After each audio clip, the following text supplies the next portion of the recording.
So, Jamie, everyone has been waiting for the Laurie Strode and the Michael Myers reunion.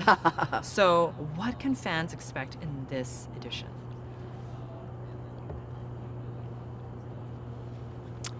So, I think what fans can really expect is the truth. The truth about what happens when you have a trauma 40 years ago. It's a movie about trauma and generational trauma, and really at its core, it's about a young woman whose life was altered by this random act of violence. And hopefully it resolves with a woman being able to take back the narrative of her life away from her perpetrator. Let's talk a little bit more in detail about your character. Where did we leave her 40 years ago, and how will people relate to her today? The last time anybody saw Laurie Strode, she was in the hallway of her house. Michael Myers had been shot by this savior, this doctor who she didn't know.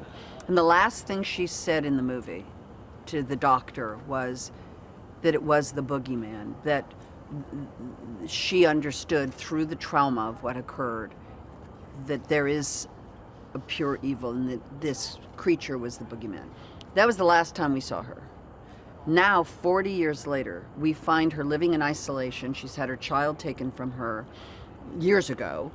She has a grandchild she has a little relationship with, but very little. She has no friends. She lives in total isolation, total preparedness. She has perseverated on this idea that Michael Myers was going to return for her, and she had to be prepared, and she had to prepare and protect her family. That is her mantra. She had a mantra every day: prepare, protect, prepare, protect. That's all she did.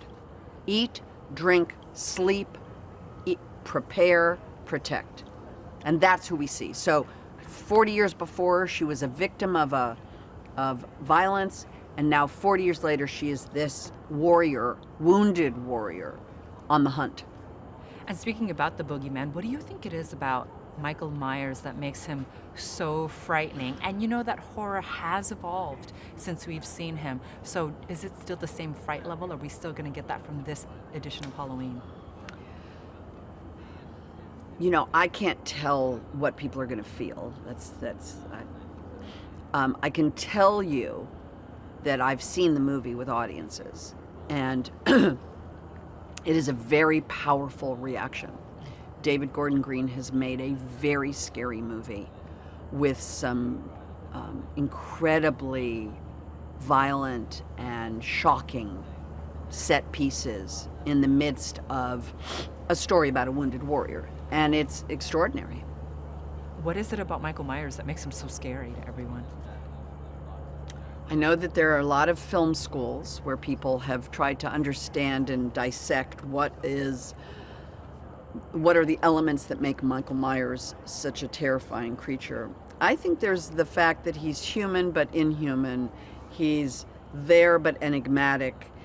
He is faceless, emotionless, and yet impervious.